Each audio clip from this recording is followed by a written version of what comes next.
आज फिर से मैं कंट्रोल पैनल पे जा रहा हूँ। लाइव सर्वर के कंट्रोल पैनल पे जा रहा हूँ। मैं फॉर्मेट कर रहा हूँ। ओएस हम यूज कर लेंगे पर्टिकुलर 1224 यूज करेंगे। पासवर्ड हमने जनरेट करवा लेना है। पासवर्ड मैंने कॉपी कर लिया। मैं अपने नोटपैड प्लस प्लस में यहाँ पर ऐड कर देता हूँ नोटपैड के अंदर, और मैं इसको इंस्टॉल करता हूँ। जैसे ही इंस्टॉल करूंगा विंडो आर प्रेस करके सीएमडी करूंगा। यहाँ से पिंग कमांड में सर यहाँ पर हम है ना सर्वर की आईपी लेंगे। ये रही सामने ही सर्वर की आईपी, यहाँ पर दिया। लास्ट में -t करके एंटर करेंगे, और यहाँ पर ये फॉर्मेट होने के दौरान अभी रिप्लाई आ रहा है, अभी रिप्लाई आना बंद हो जाएगा। ये देखो बंद हो गया। इस दौरान सर्वर क्या हो रहा है सर? फॉर्मेट हो रहा है। ये रिप्लाई आना बंद होगा। ये 5 10 15 सेकेंड 20 सेकेंड ये रिप्लाई नहीं आएगा, और कुछ देर बाद रिप्लाई फिर से आना स्टार्ट हो जाएगा। तो उसका मतलब जब रिप्लाई आ जाएगा उसका मतलब आपने ओएस इंस्टॉल हो गया है सर। ठीक है, यहाँ पर दो टैब स्टार्ट करने हैं अपने को। एक टैब किसके लिए रखना है सर? WSL के लिए। सो WSL-L-V किया मैंने। मेरे पास उबंटू ऑलरेडी है। मैं इस उबंटू के अंदर चले जाता हूँ। WSL-d उबंटू किस यूजर से लॉगिन करना है? रूट से लॉगिन करना है। ये WSL में पूरी प्रैक्टिस में किससे करूंगा? डॉकर से। और दूसरे टैब में पूरी प्रैक्टिस में किधर करूंगा? लाइव सर्वर पर। WSL में सर्वर में एंटर करने के लिए मैं सर्वर के अंदर आ गया हूं। लोकल उबंटू सर्वर के अंदर आ चुका हूं। ठीक है ना? अब यहां पर मैं ये देखो रिप्लाई आना स्टार्ट हो गया है। कंट्रोल सी किया सर। कंट्रोल सी करने के बाद सर कंट्रोल सी करने के बाद सर हम यूज करेंगे SSH कमांड। क्या यूज करेंगे? रिमोट सर्वर से कनेक्ट करने के लिए SSH यूजर नेम @सर्वर की आईपी इंटर किया। इंटर करते ही अगर ये वाली वार्निंग आती है तो ये मैंने कल भी बताया था कि आपको उसके बाद ये SSH कीजेन वाली कमांड चलानी पड़ेगी। -R लिखना पड़ेगा और सर्वर की आईपी डालनी पड़ेगी और इंटर करना पड़ेगा SSH कीजेन। उसके बाद दोबारा फिर से सर्वर से कनेक्ट करना पड़ेगा। ये दोबारा SSH कमांड से मैं कनेक्ट करूंगा। इस बार वो एरर नहीं आ रही है। क्या आप देख देख के वर्क कर सकते हो ऐसे? इसके बाद मैं सर्वर का पासवर्ड यहां से एंटर करूंगा भाई। ये यहां पर गया, सर्वर का पासवर्ड मैंने एंटर किया। फिर राइट क्लिक कर लो। एक बार में वो पेस्ट नहीं होता है प्रॉपर। समझ में आ रहा है ना? माउस का राइट क्लिक करना पड़ता है। ये अपने लैपटॉप के ट्रैक पैड के अंदर एक लेफ्ट क्लिक होता है और एक राइट क्लिक होता है। समझ में आ रहा है? तो कौन सा क्लिक प्रेस किया आपने? राइट क्लिक प्रेस करना है। ये राइट क्लिक मैंने पेस्ट किया और मैं सर्वर में एंटर करूंगा। ये हो गया। हो गया यहाँ पर। सबसे पहला काम मैं अपने सिस्टम को अपडेट और अपग्रेड करूंगा।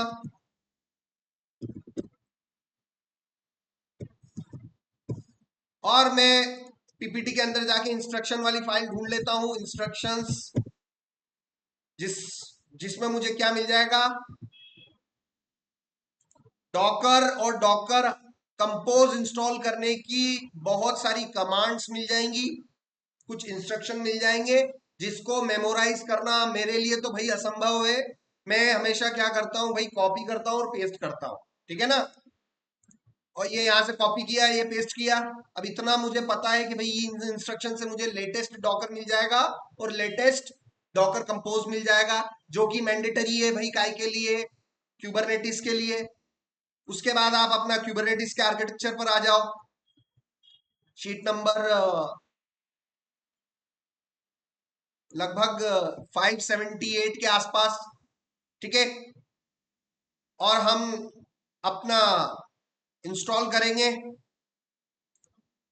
हम एक क्यूबरनेटिस का क्लस्टर सेटअप करेंगे। क्लस्टर का मतलब होता है group of machines, group of computers, group of servers. सब बहुत सारे सर्वर्स होंगे तो उनके पूरे ग्रुप को हम क्लस्टर बोलते हैं। मुझे क्यूबरनेटिस का एक ऐसा क्लस्टर सेटअप करना है जिसमें मेन उद्देश्य मेरी एप्लीकेशन डिप्लॉय हो सके और वो हाई अवेलेबल हो।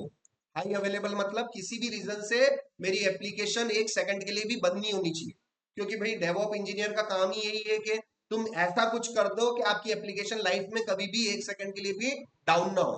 तो क्यूबरनेटिस बनाई इसीलिए है, इसी उद्देश्य से बनाया गया है कि जो भी आप एप्लीकेशन डिप्लॉय करोगे वो किसी हालत में वो डाउन नहीं होनी चाहिए। सबसे पहली चीज, हम क्यूबरनेटिस का क्लस्टर एक हाई अवेलेबिलिटी क्लस्टर सेटअप करेंगे, क्योंकि हमारा ऑब्जेक्टिव क्या है कि हमेशा हमारी एप्लीकेशन अप एंड रनिंग रहे। ठीक है ना, तो हम हाई अवेलेबिलिटी क्लस्टर सेटअप करने वाले हैं। उसके लिए हमें कुछ टूल्स चाहिए होंगे, तो हमारे पास बहुत सारे टूल्स अवेलेबल है। इसमें से कुछ टूल्स के बारे में मैं आपको बता देता हूं फिर से। जब हम किसी कंपनी के लिए काम करेंगे, क्यूब एडीएम हम यूज करेंगे, जिसको सेटअप करने की प्रोसेस पूरी अलग है, कॉम्प्लेक्स है, टाइम कंज्यूमिंग है। और अभी लर्निंग फेज के लिए जिस समय आप क्यूबरनेटिस सीख रहे हैं, ऑलमोस्ट हर चीज सीख जाओगे आप किसके थ्रू, K3D के through. I will install K3D.io।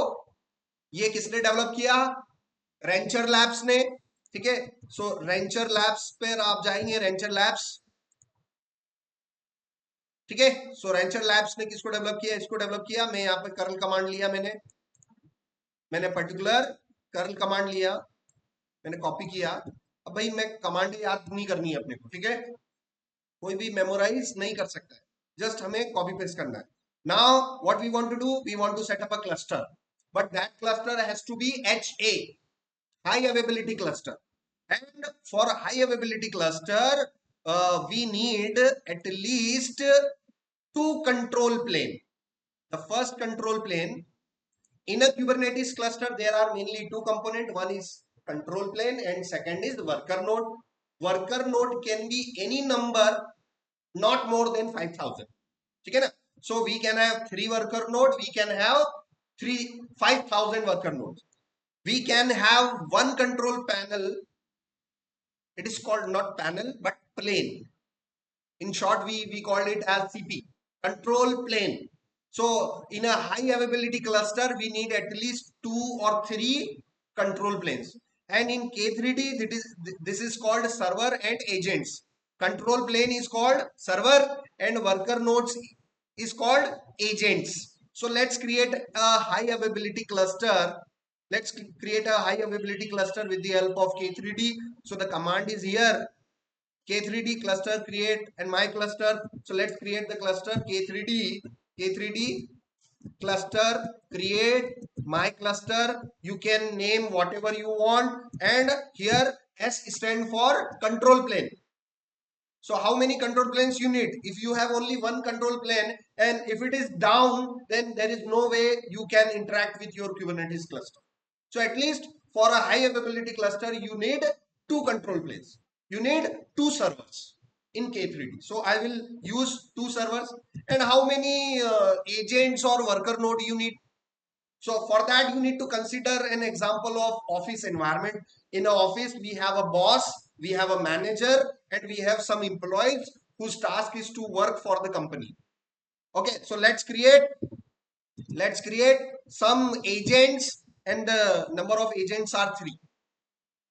Okay, so now we will also install the kubectl command. So kubectl command is also available for Windows operating system. So we will install, there are 3 techniques by which you can install the command line tool, and the kubectl is acting as a client, and from the client I can interact with the server, because you know very well how a client and server talk to each other. The client make a request and the server give the response. You know the architecture of the client server architecture. So there are 3 commands by which, one of the command by which you can install kubectl CLI. So I will follow this one. Again, no need to remember the long command. Just go to the official website, copy the command and paste it and execute it, and somehow you have to install the CLI tool. So I'll copy this particular command. Now this command will install a file of 55 megabytes. If you do ls-l here, you will get a kubectl file, kubectl file of how much size? 58 megabyte size. So kubectl is a command line tool whose size is 58 megabyte, and kubectl is a file, executable file. ठीक है ना? So वो जो command मिल रही है ना kubectl, वो in terms of एक फाइल मिल रही है, and that is a executable file. So now what you need to do, the second command is this.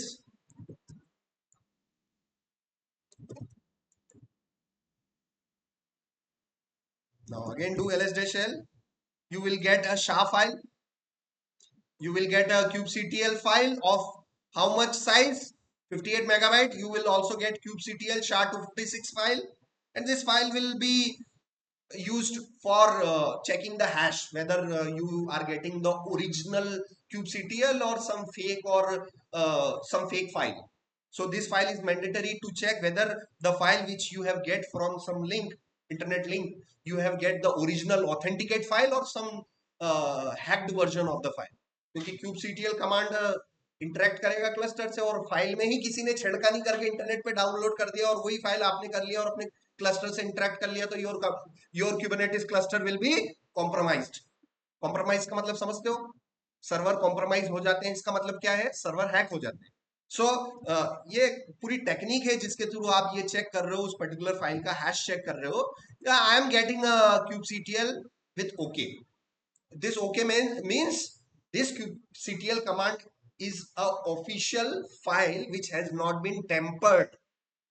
समझ में आया है ओके क्यों लिखा आ रहा है? क्योंकि इस फाइल में उसका हैश चेक हो रहा है और उस हैश से somehow it is authenticating that you are downloading the original kubectl command from original provider, not from the some unauthorized website. Got it? Now the third step is this.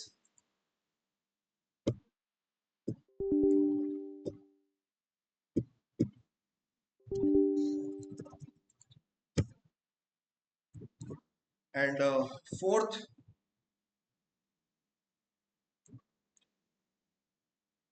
so you also have to do this because this file, this chmod, chmod, change mode, and this X stand for making the file executable.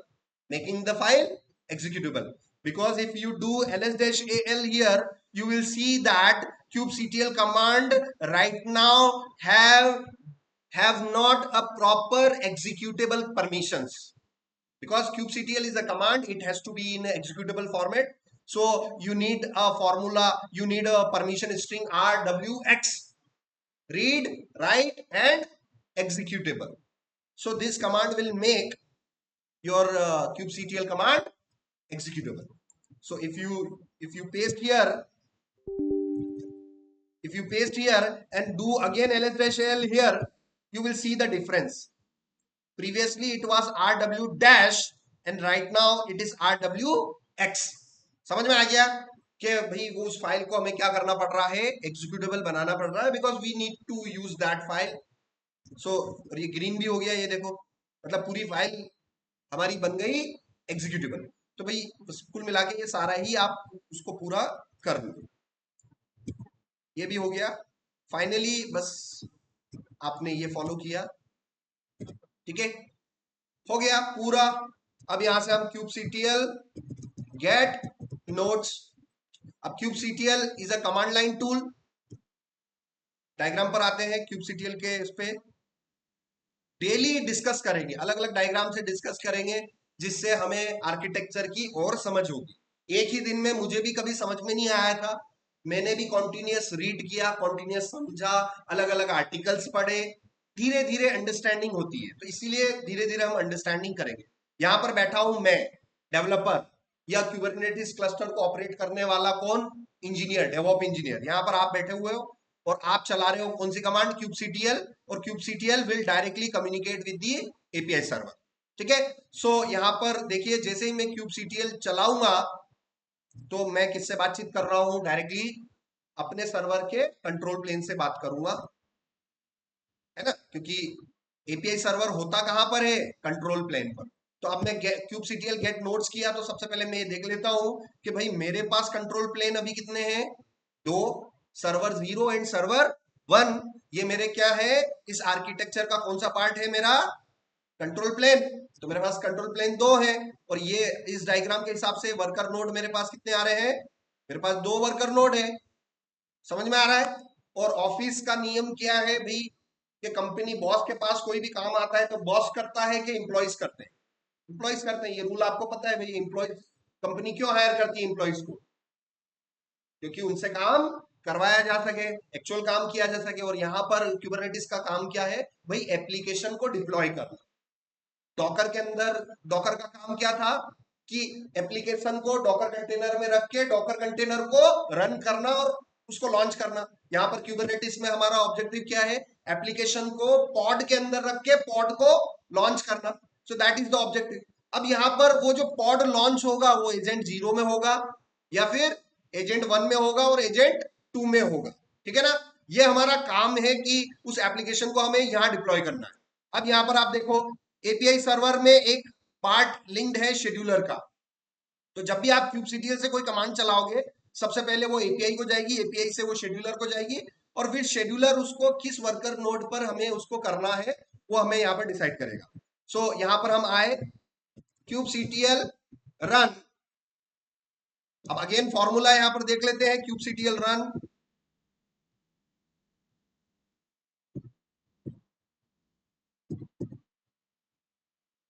kubectl run and the name of the pod. So I will use pod 1, and then कौन सी image आपको use करनी है, dash dash image equals to nginx colon latest. और ये कहां से आएगा, ये रजिस्ट्री से आएगा। इस बात को आपने समझा। तो जैसे ही मैं kubectl कमांड चला रहा हूं, तो ये कमांड बेसिकली पहले किसको जाएगी, एपीआई सर्वर को जाएगी। एपीआई सर्वर किसको इंटरेक्ट करेगा, शेड्यूलर से। वो शेड्यूलर को दे देगा कि भाई ये पर्टिकुलर कमांड है, और शेड्यूलर डिसाइड करेगा कि ये जो कंटेनर पॉड 1 है, इसमें से एजेंट 1 को जाएगा कि 0 को जाएगा कि 2 को जाएगा। ये जो पॉड 1 को जो लॉन्च करना है, इन तीनों में से किसके पास जाएगा, ये डिसीजन कौन कर रहा है, हमारा शेड्यूलर कर रहा है। डायग्राम के हिसाब से शेड्यूलर कर रहा है। सो मैं डायग्राम भी ओपन कर लेता हूं फटाफट। So this scheduler is deciding on which agent this pod 1 will be executed. Now यहां से मैंने किया, देखो ये आ गया। अब यहां से मैंने kubectl get pod किया, get pod किया, और यहां से मैंने इंटर किया, तो ये मेरा रनिंग आ रहा है। ठीक है, तो पॉड चल चुका है। अब चल चुका है, पॉड मेरा चल रहा है। जैसे कंटेनर लॉन्च हो जाता है ना, तो कंटेनर की स्टेटस क्या आती है, रनिंग या अप। डॉकर में क्या लिखा हुआ आता है, अप लिखा हुआ आता है। डॉकर में रनिंग लिखा हुआ नहीं आता है। पॉड में अप लिखा हुआ नहीं आता है। पॉड में क्या लिखा हुआ आता है, रनिंग लिखा हुआ आता है। तो आपको एक बात तो श्योर हो गई होगी कि सर ये जो आपने पॉड 1 अभी लॉन्च किया है, या तो सर ये किस पे गया होगा, एजेंट पे, या एजेंट 1 पे गया होगा, या एजेंट 2 में गया होगा। ठीक है ना। तो कंपनी के पास कोई भी काम आया, सबसे पहले बॉस किसको पकड़ता है, एक मैनेजर को, और मैनेजर को बोलता है कि भाई आप ये इनमें से जो भी एम्प्लॉयज है इनसे काम करवा लेना, उसको लॉन्च करवा देना। तो वो मैनेजर का काम है, वो शेड्यूलर का काम है कि भाई इन 3 एजेंट में से या 3 एम्प्लॉयज में से एम्प्लॉय 1 को काम देऊं कि 2 को देऊं कि 3 को देऊं। तो यहाँ पर है। अब यहाँ पर हम चेक करते हैं कि ये पॉड 1 एक्चुअल में किस पे लॉन्च हुआ, पॉड 1 एक्चुअल में किस में लॉन्च हुआ। तो चलो देखते हैं। सो यहाँ पर हम गए गेट पॉड, और मुझे डैश ओ किया मैंने, और यहाँ से वाइड मैंने यूज किया। तो इस वाइड कमांड का तो मैंने आपको कल भी बता दिया था कि वाइड कमांड में हमारे पास बाय डिफॉल्ट तो 5 कॉलम आते हैं। वाइड अगर लिखोगे तो 6, 7, 8, 9, 10। तो आपको वाइड कमांड से आपको पॉड के बारे में ज्यादा डिटेल मिलने लग गई। पहले आप सिर्फ गेट पीओ कर रहे थे तो आपको कम इंफॉर्मेशन मिल रही थी, अब आप वाइड कर रहे हो तो आपको ज्यादा इंफॉर्मेशन मिल रही है। अब आपको यहाँ पर देखने को मिल रहा है कि हाँ भाई, ये जो पॉड 1 एक्चुअल में किस पे लॉन्च हुआ, एजेंट 0 पे लॉन्च हुआ। कंपनी के पास काम आया, बॉस के पास काम आया, बॉस ने किसको पकड़ा, मैनेजर को बोल दिया कि भैया ये काम करवा देना। कंपनी में 3 लोग हैं, 3 में से उसने एम्प्लॉय नंबर 0 को दे दिया कि भाई आपको करना है। अब अज्यूम करो, सोचो कि एम्प्लॉय 0 को काम मिल चुका है। अब एक और पोर्ट अगर मैं प्रोविजन करूंगा तो वो जो मैनेजर है वो उसी को देगा जिसके पास वर्कलोड है, कि फालतू बैठे हुए एम्प्लॉयज को देगा जो जिनके पास काम नहीं है, ऑब्वियसली इनको देगा। तो इसी को तो बोलते हैं भाई टाइम मैनेजमेंट, रिसोर्सेज मैनेजमेंट। यहां पर आपके जो नोड्स हैं, वर्कर नोड, वो इस क्यूबरनेटिस के लिए क्या है, रिसोर्सेज है। हर नोड एक फिजिकल मशीन है, हर नोड एक फिजिकल सर्वर है जिससे काम लेना, ये क्यूबरनेटिस का रिस्पॉन्सिबिलिटी है। क्लस्टर का जो आर्किटेक्चर ही बना हुआ है कि भाई कोई भी सर्वर फालतू नहीं बैठा हुआ नहीं चाहिए। अगर कोई वर्कलोड आ रहा है तो भाई किसको दो, ऐसे वर्कर नोड को दो जिसपे अभी तक कोई भी पॉड प्रोविजन नहीं है। और यही काम डे टू डे लाइफ में, रियल बिजनेस में, रियल ऑफिस में भी यही होता है। क्या एम्प्लॉयज को फ्री में, एम्प्लॉयज को ऑफिस में फालतू या अनप्रोडक्टिव बैठे रहने दिया जाता है? क्या नहीं दिया जाता है भाई। कोई ना कोई मैनेजर रहता है, वॉच करते रहता है कौन फालतू बैठा हुआ है, भाई उसको कुछ ना कुछ काम दे दो। तो अब आप देखिए यहाँ पर मैंने पॉड प्रोविजन किया। अब उसी कमांड को मैं दोबारा लॉन्च करूं और पॉड 1 की बजाय मैं यहाँ पर क्या दे दूं, पॉड 2 दे दूं। अब फिर मैं वाइड में जाऊं। अब आप देखो, अब आप देखो कंटेनर क्रिएटिंग आ रहा है और यहां पर आप डैश वॉच कमांड भी चला सकते हो। Get kubectl get pods, watch करना। डब्ल्यू का मतलब वॉच करना, कंटिन्यूअसली वॉच करना उसकी वो उसमें। तो इसमें टर्मिनल एग्जिट नहीं हो रहा है, तो आपको कंटिन्यूअस आ रहा है। अब आप देखो पॉड 2 किधर चला गया, एजेंट 2 पर। क्या उसने एजेंट 0 को दिया था क्या? शेड्यूलर ने, मैनेजर ने उस एम्प्लॉय को काम दिया था क्या, कि जिसके पास ऑलरेडी काम चल रहा है, जो खुद बिजी है बेचारा? मैनेजर ने किसको पिक किया, किस एम्प्लॉय को पिक किया? ऐसे एम्प्लॉय को पिक किया, ऐसे नोड को पिक किया जो जो जिसके पास कोई वर्कलोड नहीं है, ताकि रिसोर्सेस को एफिशिएंटली यूज किया जा सके। ठीक है ना, यही हो रहा है यहाँ पर भी।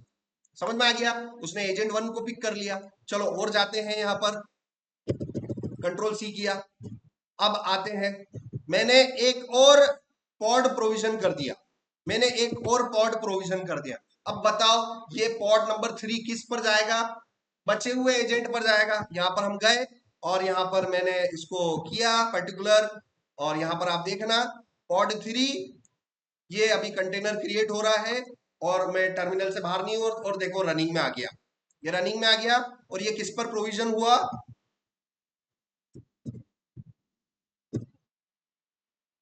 हो गया।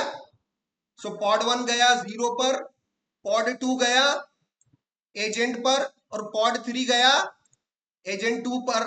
समझ में आ रहा है? मतलब एक एक एम्प्लॉय को एक एक काम मिल गया, किसी को भी फ्री बैठे नहीं दिया। मतलब उनको यूटिलाइज करना है, उनका ऑफिस कंपनी पे कर रही है तो भैया आपको यूटिलाइज करना है, आपको काम देना है, काम करवाना है। क्यूबरनेटिस क्लस्टर में भी जो वर्कर नोड उससे अटैच्ड है उन सबको काम देते रहना है। जैसे जैसे वर्कलोड आएगा, जैसे जैसे पॉड का प्रोविजनिंग का काम आएगा शेड्यूलर के पास, शेड्यूलर एक एक को पकड़ेगा और एक एक को काम देता चलेगा। अब तीनों ऑक्यूपाइड है, अब तीनों ऑक्यूपाइड है ना। अब मान लीजिए एक और काम आ गया, एक और काम आ गया कि भैया पॉड नंबर 4 करना है, पॉड नंबर 4 करना है। अब एक एक वर्कलोड तो सभी के पास है, ठीक है। अब ये वाला जो प्रोविजनिंग है ये कहां पर जाता है, ये हम देखते हैं। सो यहां पर आप देखेंगे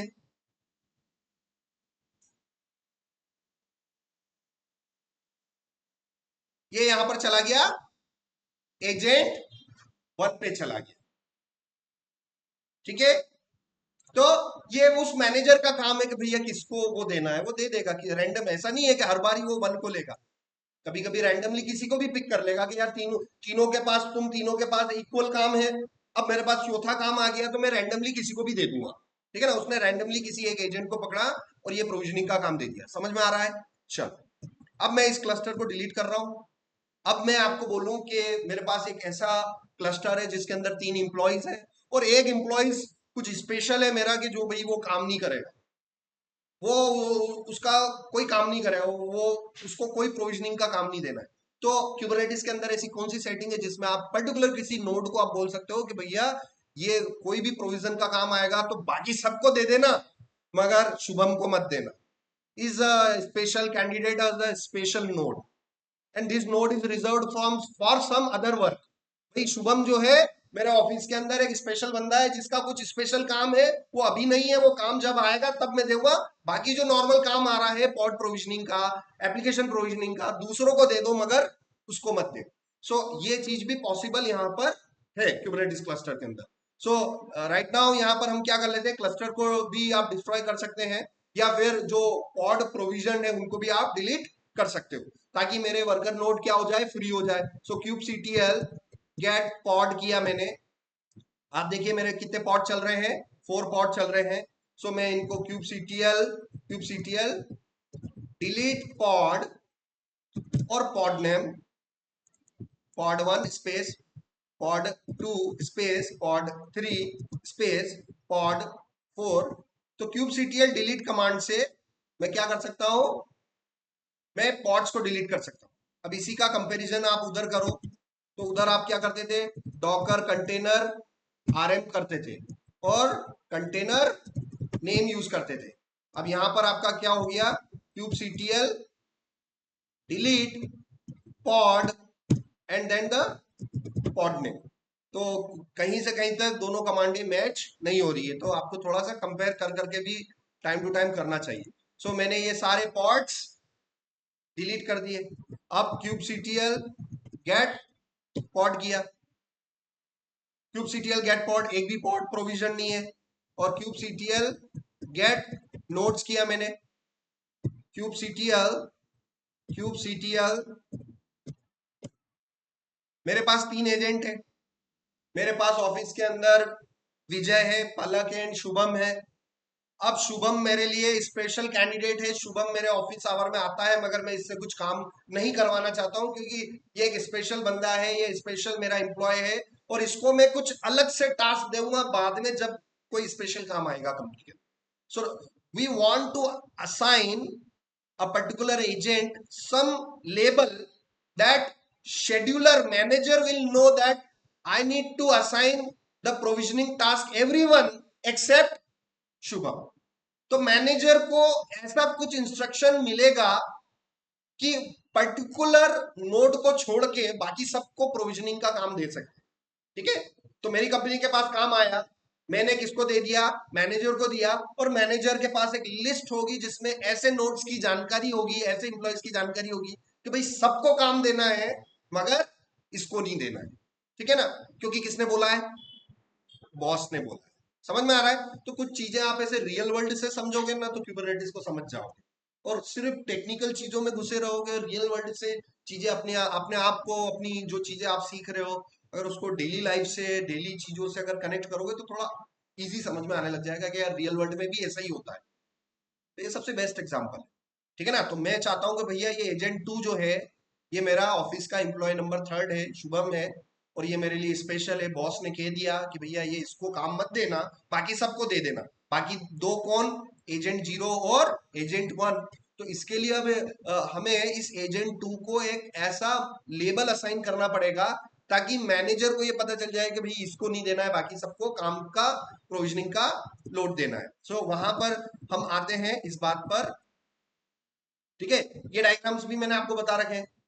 सो control plane is acting as a boss, we have a scheduler and we have some employees, ठीक है।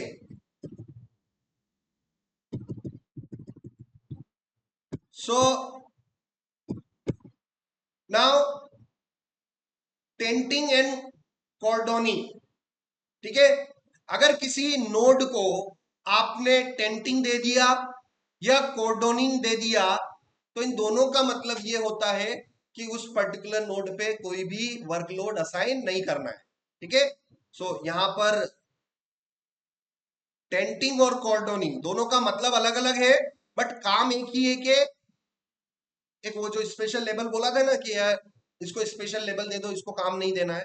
So that special label is called tainting और कॉर्डोनिंग। ये दो लेबल अगर उसको लग गए, अगर शुभम को मैंने बोल दिया कि Shubham is a tainting node, तो मैनेजर जो भी मेरी कंपनी में मैनेजर होगा अगर वो देख लेगा शुभम के पास ये लेबल लगा हुआ है टेंटिंग का, तो वो उसको काम नहीं देगा। अगर शुभम के पास वो लेबल लगा हुआ है कॉर्डोनिंग का, तो मैनेजर शुभम को काम नहीं देगा, प्रोविजनिंग का काम नहीं देगा। इन दोनों के थोड़े डिफरेंस होते हैं, वन बाय वन हम देखेंगे। तो बेसिकली यहाँ पर डायग्राम से चलते हैं। यहाँ पर ये रहा हमारा मैनेजर। अगर किसी नोड को यहाँ पर मैं टेंटिंग दे दूं या कोडोनिंग दे दूं, तो पर्टिकुलर मैनेजर उस एम्प्लॉय को छोड़ के बाकी सबको किसके लिए यूज कर लेगा, प्रोविजनिंग के लिए यूज कर लेगा, उसको स्किप कर देगा। So why? Because that particular node is reserved for some special case, ये special work.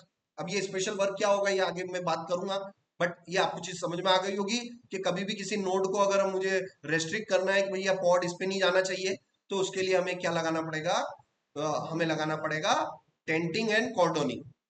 How do I mark a worker node so that no new pods are deployed or scheduled on it? तो interview में question ये पूछ ले आपसे कि भाई किस तरीके से आप किसी एक पर्टिकुलर नोड को अवॉइड कर सकते हो कि भाई उस पर आप पॉड को प्रोविजन मत करना, ठीक है ना। तो वही हायरार्की आप याद रखना, there is a boss, there is a manager, some employees, and some employee has given a special label, special mark that manager will not assign the new pods. The scheduler will not use that node for provisioning the container. So इसके बारे में हम देखेंगे, ठीक है ना। तो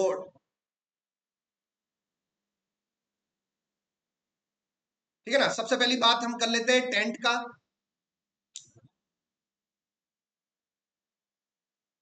तो टेंट का मतलब बेसिकली ये हो सकता है डोंट कम हियर, ठीक है। सो टेंट बेसिकली जिस नोड को असाइन हो जाता है उस नोड पर क्या लेबल लग जाता है कि भाई मेरे मेरे सर्वर पर आप किसी भी प्रकार का वर्कलोड मत दीजिए, कोई भी पॉड मेरे पास नहीं आना चाहिए।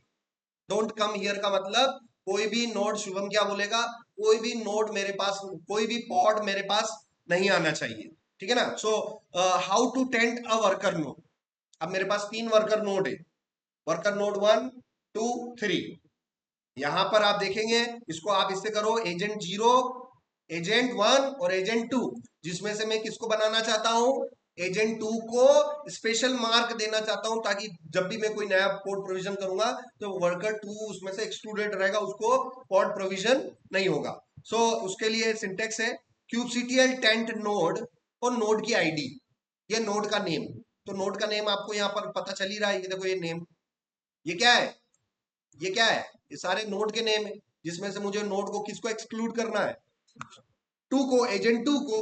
सो kubectl टेंट, ठीक है ना, kubectl टेंट नोड्स, इसमें शायद नोड है ये कमांड में, नोड एस है कि क्या है, थोड़ा सा चेक कर लेते हैं, डैश डैश हेल्प, ठीक है ना, नोड्स, ठीक है ना। सो एस है इसके अंदर।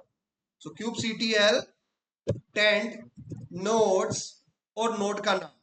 तो नोड का नाम क्या है, हमारा पर्टिकुलर नोड का नाम क्या है, पहले तो मैं कमांड चला लेता हूं, kubectl गेट नो, नो मतलब nodes, kubectl kubectl tent nodes, और कौन सा नोड स्पेशल है मेरे लिए, K3D माई क्लस्टर एजेंट 2, ये उसका पूरा नाम है, इसका पर्टिकुलर नोड का, और उसको मैं स्पेशल मार्क दे रहा हूं कि भैया कोई भी पोर्ट प्रोविजनिंग के लिए आएगा तो मैनेजर को मालूम है कि भाई उसको छोड़ के बाकी सबको काम देना है, ठीक है ना। सो ये हो गया। उसके बाद यहां पर आ गया, उसके बाद हमें key equal to value colon effect देना होगा, ठीक है ना। So key equal to value colon effect. तो अभी ये की का क्या मतलब है, वैल्यू का क्या मतलब है, ये सारा चीजें मैं आपको बताऊंगा, बट अभी आप एक सिंपल फॉर्मूला लिख लेना, की 1 इक्वल टू वैल्यू 1 कॉलन और इफेक्ट। तो टेंट के कौन कौन से इफेक्ट होते हैं, तो सबसे पहला इफेक्ट है नो शेड्यूल। तो नो शेड्यूल मतलब मुझ पे शेड्यूल मत करो, मुझको कोई काम मत दो, समझ में आ रहा है। सो नो, नो शेड्यूल का मतलब मुझे कोई काम मत दो, शेड्यूल करना मतलब वो पर्टिकुलर लोड करवाना उसमें। तो नो शेड्यूल मतलब मेरे मेरे ऊपर कोई भी काम लोड न हो बेसिकली। सो यहां पर हमने ले लिया, यहां पर फॉर्मूला हम क्या यूज करेंगे, key 1 equal to value 1 colon no schedule, ठीक है। No schedule. अब ये हुआ, इंटर किया, देखो टेंटेड लिखा हुआ आ गया। ठीक है, अब ये टेंटेड हुआ कि नहीं हुआ, इस नोड के बारे में मुझे डिस्क्राइब करना है, इस नोड की कंप्लीट जानकारी मुझे चाहिए। सो कमांड है kubectl डिस्क्राइब नोड, और कौन सा नोड डिस्क्राइब करना है मुझे, एजेंट 2 के बारे में कंप्लीट कॉन्फ़िगरेशन डिटेल्स मुझे चाहिए। तो मैं यहाँ पर कंप्लीट कॉन्फ़िगरेशन डिटेल्स यहाँ पर मिल सकता है। और यहाँ पर आप देखना टेंट की एक वो आ गई है, टेंट आ गया, टेंट की इंफॉर्मेशन आ गई, नो शेड्यूल। अब इसी की जगह आप अगर किसी दूसरे को अगर आप करोगे, एजेंट 0 को देखोगे तो उसमें नो शेड्यूल की वैल्यू क्या आएगी, टेंट की वैल्यू क्या आ रही है, नन। टेंट की वैल्यू क्या आ रही है, नन। किस केस में, एजेंट 0 के केस में। तो उस पर कोई टेंटिंग नहीं है, उस पर कोई स्पेशल मार्क नहीं है, एजेंट 0 पर पॉड प्रोविजन हो सकता है। क्यों, क्योंकि टेंटिंग नन आ रहा है। अब यहां पर मैंने इसको डिस्क्राइब किया, एजेंट 1 को, एजेंट 1 पे भी टेंट की वैल्यू क्या आ रही है, नन। मतलब इस पे भी वर्कलोड दिया जा सकता है, विजय को वर्कलोड दिया जा सकता है, पलक को वर्कलोड दिया जा सकता है, मगर शुभम को नहीं दिया जा सकता है, क्योंकि शुभम को एक स्पेशल मार्क मैंने कर दिया, टेंट नो शेड्यूल। इसका मतलब कि आपको कोई भी एप्लीकेशन इस पर शेड्यूल नहीं होगी। मैनेजर शेड्यूलर जो है जैसे ही इस लेबल को पढ़ता है तो शेड्यूलर को मालूम पड़ जाता है कि भाई इस वर्कर नोड को हमें प्रोविजनिंग के लिए यूज नहीं करना। ठीक है, अब यहां पर आप देखें, यहां पर एजेंट 2 यूज किया, एजेंट 2 के अंदर मैंने आपको बता चुका हूं कि यहां पर टेंट की वैल्यू नन आ रही है कि नो शेड्यूल आ रही है, नो शेड्यूल आ रही है। ठीक है, अब यहां पर देखें हम kubectl गेट नोड्स, ये हमारे नोड रहे। अब पहला प्रोविजन कर ले, kubectl run pod number 1 dash dash image equals to nginx colon latest. ठीक है, kubectl kubectl देखो क्रिएटेड हो गया। अब kubectl गेट पॉड और वॉच डैश w का मतलब क्या हो गया, वॉच करो। तो ये देखो ये रनिंग लिखा हुआ आ रहा है, मगर अब मुझे ये देखना है कि भैया ये पॉड 1 हो तो गया है, पॉड 1 जो मेरा पॉड है बेसिकली लॉन्च हो तो गया है, और लॉन्च वर्कर नोड पे हुआ होगा, एजेंट पे हुआ होगा, या तो एजेंट 0 पे हुआ होगा, 1 पे हुआ होगा, या फिर 2 पे हुआ होगा। चेक कर लेते हैं। तो इसी कमांड को कंट्रोल सी करके W के बाद आपको आउटपुट वाइड कर देना है, तो आपको और भी ज्यादा डिटेल मिलने लग जाएगी। तो देखो इसने क्या ले लिया, एजेंट 1, एजेंट 1 मतलब फॉर एग्जांपल पलक वाला उसने ले लिया, मगर उसने एजेंट 2 कंसीडर नहीं किया। अभी अपन ऐसे बता नहीं सकते, अपने को कम से कम कितने पॉड प्रोविजन करेंगे, 3 करेंगे, तब जाके पता चलेगा कि एजेंट 2 को लिया कि नहीं लिया शेड्यूलर में। तो वापिस से कंट्रोल सी किया मैंने, कंट्रोल सी किया। अब यहां पर kubectl पॉड 2 ले लिया मैंने, फिर से गए और इसको मैंने वाइट किया, आ गया, ये रनिंग आ गया। और इसने कौन सा लिया, एजेंट 0। फिर से एक बार और देख लेते हैं। तो मेरा पॉड 1 और पॉड 2 जो 2 वर्कलोड मिले, शेड्यूलर ने ऐसे नोड को पिक किया जिस पर वो स्पेशल मार्क नहीं था, टेंटिंग नहीं था। ठीक है ना, तो टेंटिंग जिस नोड पे था शेड्यूलर ने वो कंसीडर ही नहीं किया, उसको स्किप कर दिया, भैया ये स्पेशल है, बॉस ने क्या बोल रखा है, इसको काम नहीं देना है। तो जो मैनेजर है मेरी कंपनी के अंदर जो काम कर रहा है मैनेजर, उसको मालूम है कि यार शुभम को काम नहीं देना, क्योंकि उस पर स्पेशल मार्क लगा हुआ है, बॉस ने बोल रखा है भैया नो शेड्यूल, बॉस ने कह रखा है नो वर्क, तो उसको काम नहीं मिल रहा है। तो शेड्यूलर जो है, मैनेजर जो है, वो उन्हीं लोगों को, उन्हीं इंप्लॉइज को काम दे रहा है जिन पर वो स्पेशल लेबल नहीं लगा हुआ है। चलो ये तो बात हो गई थी। अब एक और करके देख लो तो रियल आपको पता चल जाएगा। पॉड नंबर 3, जैसे ही पॉड नंबर 3 करेंगे वापिस से आप जाइए, वाइट किया, देखो अब इस बात का प्रूफ हो गया, एजेंट 0, एजेंट 1 और एजेंट 0 अब एजेंट को आपको एम्प्लॉयज कंसिडर करना है कि मेरे ऑफिस के अंदर 3 एम्प्लॉय हैं, विजय है, पलक है, शुभम है। विजय मेरा एजेंट 0 है, वर्कर 0 है, पलक एजेंट 2 है, एजेंट 1 है, और शुभम एजेंट एजेंट 2 है। तो बेसिकली मैंने 3 पॉड प्रोविजन किए, जिसमें से पॉड 1 एजेंट 1 को मिल गया, पॉड 2 जो है उसको 2 वर्कलोड मिल गया। समझ में आ रहा है ना? क्योंकि मैनेजर को मालूम है कि भाई उसको उसको काम नहीं देना है, भले कितना भी वर्कलोड आ जाए, मगर उसको काम नहीं देना है। तो आपको टेंटिंग का मतलब समझ में आ गया। So tainting is a label which we can assign to a node, and by assigning that label, that node become some special node where no workload can be assigned. कोई भी वर्कलोड उस particular node को assign नहीं किया जा सकता है, क्योंकि उसको स्पेशल मार्क दे रखा है। ठीक है ना? उस वर्कर नोड को मान लीजिए आप 3 सर्वर हो, एक का महीने का किराया है 500 रुपए, एक का महीने का किराया है 5,000 रुपए, और एक का महीने का किराया है 1,00,000 रुपए। वो 1,00,000 रुपए सर्वर को क्यों उसका इतना एक्सपेंसिव है? क्योंकि उस पर जीपीयू होगा। उसका उसका वर्क क्या होगा?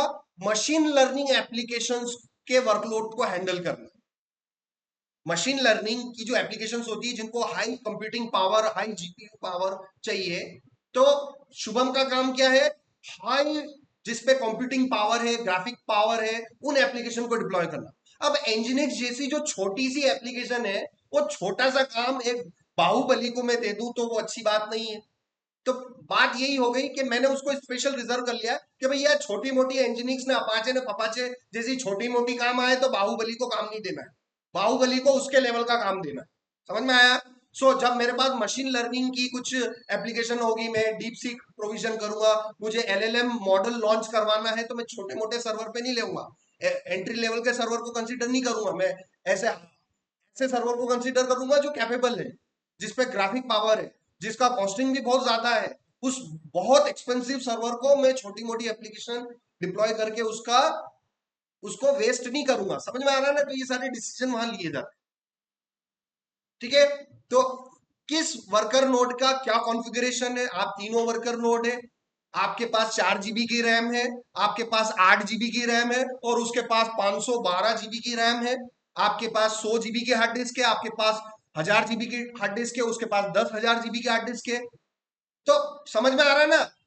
All nodes don't have equal configuration. Some node can be entry level nodes, some nodes can be very powerful nodes, and if the node is very powerful, their costing will be very high, and they are created for special purpose like processing AI ML applications. So the server which is very costly, I will not provision normal Apache and Nginx application on the very expensive server. I can provision those normal application on an entry level server, but I cannot consider. So you get my point, why the particular node I can assign for a special purpose. That special purpose is that, so whenever a machine learning application will comes for the scheduler will decide if it is a machine learning application, I can use that special node. ठीक है? समझ में आया? तो मोटा मोटा तौर पे मैंने बता दिया, मैंने मैनेजर को बोल रखा है मेरी कंपनी के अंदर कि भैया ये अगर एप्लीकेशन जो है हैवी एप्लीकेशन है, जिसको पावर ज्यादा चाहिए, जिसको सीपीयू ज्यादा चाहिए, जिसको रैम ज्यादा चाहिए, तो छोटे मोटे सर्वर को नहीं लेना है, अपने को ऐसे सर्वर को लेना है जिस पर मैंने वो सारी लेबल्स असाइन कर रखे। अब टेंटिंग का मतलब ये नहीं हो गया कि भैया इसको काम देना ही नहीं। टेंटिंग की जो कॉन्फ़िगरेशंस है, अगर इस टेंटिंग की कॉन्फ़िगरेशंस आप आगे चल के पढ़ोगे, तो उसमें वो पूरा मेंशन कर सकते हैं कि इस पर्टिकुलर सर्वर के लिए कम से कम इतना पावर हो, इतना जीपीयू हो, इतना रैम हो, अगर वो उस कंडीशन से मैच कर रहा है तो प्रोविजन कर। क्या टेंटिंग का क्या मतलब है? कुछ कंडीशन अगर मैच होती हैं तो ही उस पर वर्कलोड देना है, अदरवाइज नहीं देना। तो कितना सीपीयू यूज करना है, कितना रैम यूज करना है, वो टेंटिंग की कुछ एक्स्ट्रा कॉन्फ़िगरेशंस होती है। तो शेड्यूलर उसकी कॉन्फ़िगरेशन को देखेगा कि भैया इसका इतना लेवल नहीं है, तो वो उसको कंसीडर नहीं करेगा। So it's a soft restriction. Tenting is the soft restriction. और एक होता है hard restriction. Hard restriction. So कॉर्डोनिंग क्या है? Hard restriction. तो किसी भी नोड को अगर मुझे प्रोविजन नहीं करवाना है तो या तो मैं उसको टेंटिंग दे सकता हूं, जो कि सॉफ्ट रिस्ट्रिक्शन दे सकता हूं।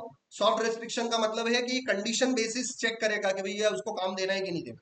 क्या आपके पास 512 जीबी की रैम है, अगर वो नोट बोल देगा हाँ है, तो वो मशीन लर्निंग एप्लीकेशन वो आप पे दे देगा। So tainting is a soft restriction. वो कंडीशन चेक करेगा और उसके बाद कंडीशन अगर आपसे मैच होती है, आपके पास उतनी रैम है, आपके पास उतना जीपीयू पावर है, तो फिर आपको दे देगा मैनेजर। टेंटिंग का मतलब ये नहीं है कि कंप्लीटली नहीं देगा। टेंटिंग का मतलब ये है कंडीशन चेक होगी, आपकी पावर चेक होगी, क्या आप उस काम को झेलने लायक हो भी कि नहीं, तो आपको काम मिलेगा। समझ में आ रहा है ना? सो that is called soft restriction. एक होता है हार्ड रेस्ट्रिक्शन, कोर्डोनिंग। हार्ड रिस्ट्रिक्शन मतलब शुभम की तबीयत खराब हो गई, बिस्तर पे पड़ा हुआ है 20 दिन से, वह वैसी स्थिति में काम कर सकता है क्या? वो मेंटेनेंस मोड में चला जाए, रिकवरी मोड में चला जाए। ठीक है ना? एम्प्लॉयज की तबीयत खराब होती है, छुट्टी लेते हैं, वो मेडिकल लीव लेते हैं, उस दौरान वो काम कर सकता है क्या? नहीं कर सकता।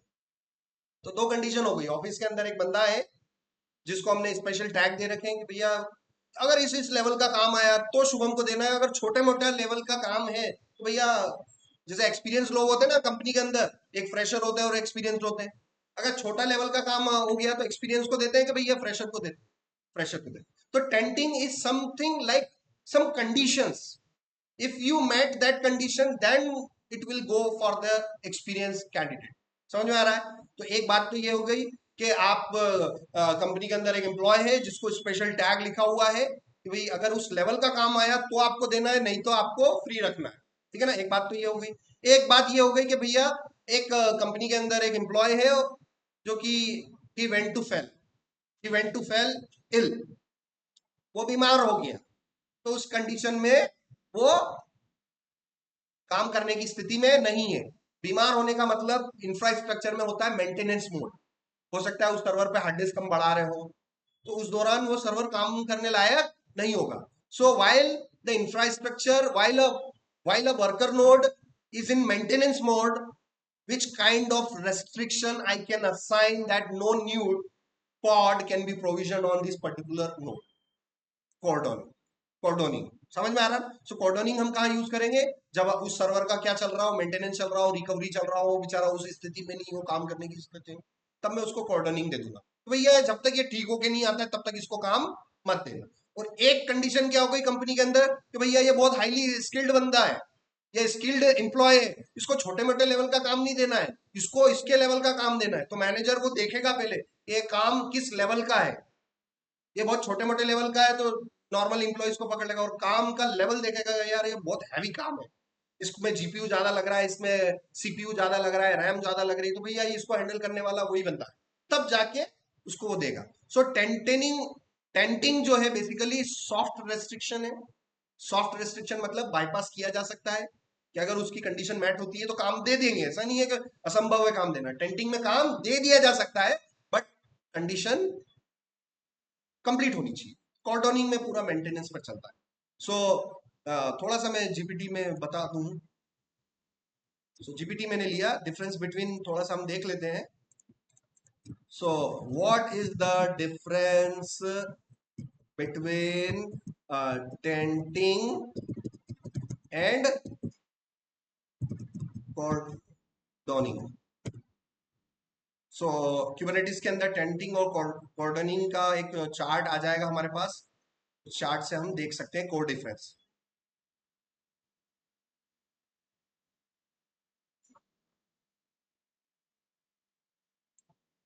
देखो, सबसे पहले स्कोप की बात करें, कॉर्डोनिंग में टेंटिंग में क्या स्कोप होगा?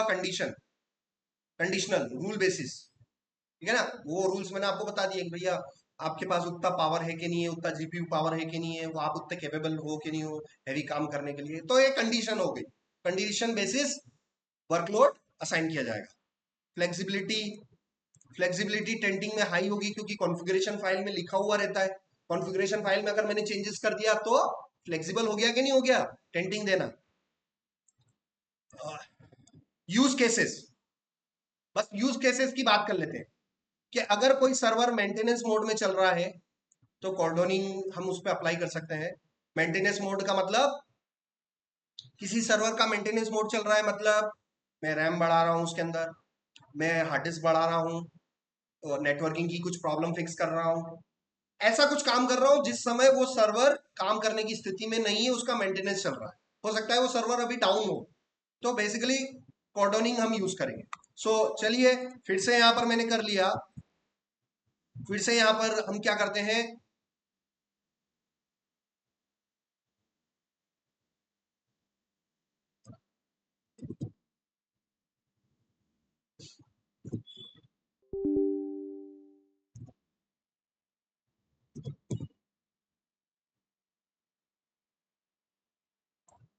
सो ये मैंने पर्टिकुलर शेड्यूल किया था, ये मैंने शेड्यूल किया था, how to delete this taint. इस टेंट को मुझे डिलीट करना है, तो उसके लिए रिमूव करने के लिए अनटेंट,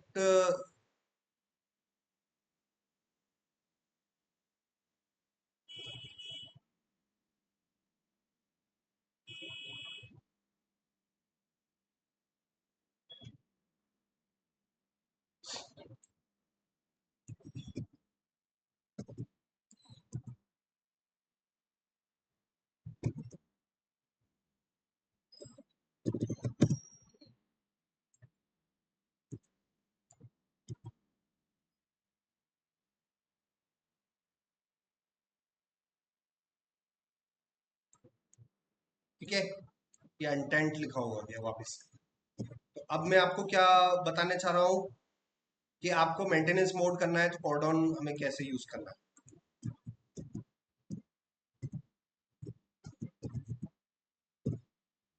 अब मुझे अपना क्लस्टर ले लेते हैं, एक पर्टिकुलर एजेंट ले लेते हैं।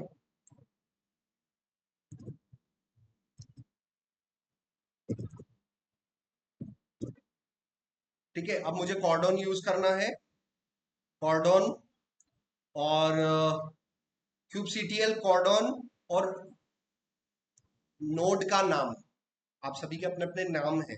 सो ये मैंने यूज कर लिया, ठीक है ना, कॉर्डन हो गया। अब ये चेक करना है, how to check if the cordon is active. ठीक है, how to check if cordon is active on this node. ठीक है ना, अब अगर हमें ये चेक करना है कि कॉर्डन एक्टिव है कि नहीं है on this node, get node करो। ठीक है ना, तो क्यूबसीटीएल गेट नोट करते ही जिस एजेंट पर ये शेड्यूलिंग डिसेबल्ड लिखा हुआ है, इसका मतलब हमने उस पर कॉर्डन लगा रखा है, उस पे उसको मेंटेनेंस मोड के लिए डाल रखा है। तो पहला तरीका तो इसने ये बताया कि अगर शेड्यूलिंग डिसेबल्ड लिखा हुआ आ रहा है, जो कि मेरे इसमें लिखा हुआ आ रहा है, इसका मतलब आपका क्या एक्टिव है, कॉर्डन एक्टिव है। इसका मतलब वो नोड जो है वो अभी मेंटेनेंस मोड में चल रहा है, उस पर कोई भी वर्कलोड नहीं आ सकता है।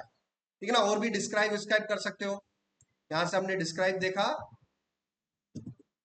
और ये देखा हमने, और इसके अंदर आप देखना टेंट के नीचे जस्ट ये लिखा हुआ है unscheduled true.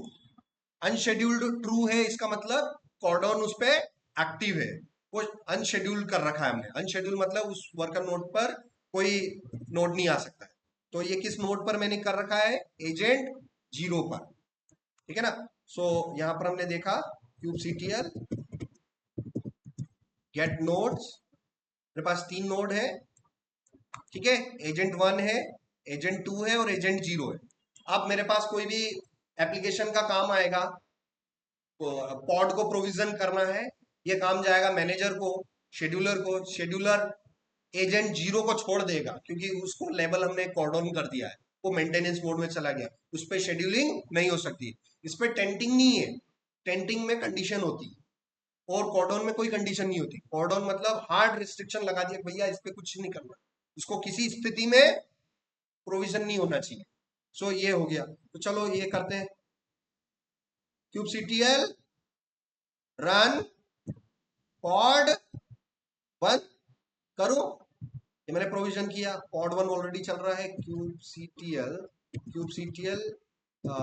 Delete pod pod 1, pod 2, pod 3, pod 4, ये सारे पॉड मैंने किया। kubectl गेट पॉड, एक भी पॉड नहीं है। चलो अब पॉड को प्रोविजन करते हैं और नोड को चेक करते हैं। Get nodes, get nodes watch और आउटपुट वाइड।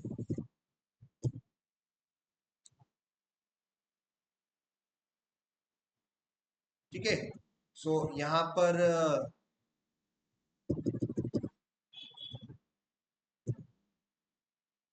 ये देखो kubectl गेट नोड्स, किसी भी हालत में एजेंट जीरो को काम नहीं दिया जाएगा। अभी मैंने जस्ट एक पॉड 1 प्रोविजन किया तो शेड्यूलर ने किसको पकड़ लिया? एजेंट 1 को पकड़ लिया, जीरो को नहीं पकड़ा, क्योंकि जीरो को हमने क्या लगा रखा है भाई, उसको दे दिया कि शेड्यूल डिसेबल कर दिया हमने कोडोन कमांड से उसको, वो अनशेड्यूलिंग के लिए मैंने लेबल लगा दिया, भैया इस पे शेड्यूलिंग नहीं हो सकती, किसी स्थिति में नहीं हो सकती, कोई कंडीशन नहीं है, देर इज नो कंडीशन, भैया इसको काम देना ही नहीं है।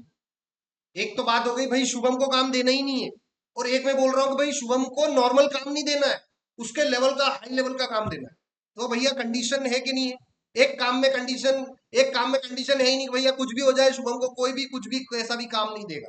और एक एक बात में मैं ये कह रहा हूं कि भैया शुभम को नॉर्मल काम नहीं देना है, उसके लेवल का हैवी काम देना है। तो दोनों बातों में डिफरेंस है, एक बात में कंडीशन है, एक बात में कंडीशन है ही नहीं। समझ में आ रहा है? मैंने पॉड 1 प्रोविजन किया, वो एजेंट 1 पे चला गया, एजेंट 0 पर नहीं गया, क्योंकि एजेंट 0 पे क्या लगा हुआ है? शेड्यूलिंग डिसेबल्ड है। चलो फिर से हम kubectl रन कमांड यूज करते हैं। एक और पॉड को मैं आपके सामने प्रोविजन करने जा रहा हूं। कोई भी दो पॉड सेम नाम से नहीं हो सकते, इसलिए मैं बार बार पॉड नेम्स चेंज कर रहा हूं। अब इसको देख लेते हैं, ये कहां गया? इसने कौन सा ले लिया? एजेंट नंबर 2 ले लिया। इसने एजेंट 0 लिया ही नहीं, क्योंकि एजेंट 0 पर मैंने कॉर्डन लगा रखा है, हार्ड रेस्ट्रिक्शन। दो चीजें बोल रहा हूं मैं, हार्ड रेस्ट्रिक्शन और सॉफ्ट रेस्ट्रिक्शन, ये याद रखना। So tainting is a soft restriction और cordon is a hard restriction. एक तो ये हो गया कि बंदा ऑफिस आ रहा है और कंडीशन बेसिस पर काम दे रखा है उसको, और एक को बोल रखा है भैया बीमार पड़ा हुआ है, वो उस स्थिति में नहीं है कि काम कर सके। तो इसको आप कैसे भी समझिए, बेसिकली ये मैंने आपको बता दिया है। चलो एक बार और ट्राई कर लेते हैं। मैं पॉड नंबर 3 प्रोविजन करने जा रहा हूं, फिर इसका ये देखूं, इसने एजेंट 1 लिया, फिर एजेंट 2 लिया, फिर एजेंट 1 लिया, फिर एजेंट 2, 1 2 1 2 1 2 ही रहेगा हमेशा हर वर्कलोड में, मगर किसी भी स्थिति में एजेंट 0 पर काम वर्कलोड असाइन नहीं होगा, क्योंकि उसको मैंने हार्ड रेस्ट्रिक्शन दे दी with the help of kubectl cordon command. समझ में आया? तो आज की क्लास इस बारे में थी कि भैया ऑफिस में कुछ इंप्लॉइज है और उसमें से कुछ स्पेशल है जिसको काम, एक को काम देना ही नहीं है और एक को काम नहीं देना है, नॉर्मल काम नहीं देना है, कंडीशन बेसिस पर काम देना है। So that is all about tainting and cordoning. So tainting and cordoning इस दोनों का मतलब है, this is a soft restriction, cordoning is a hard restriction. ठीक है, आज की क्लास में इतना ही था।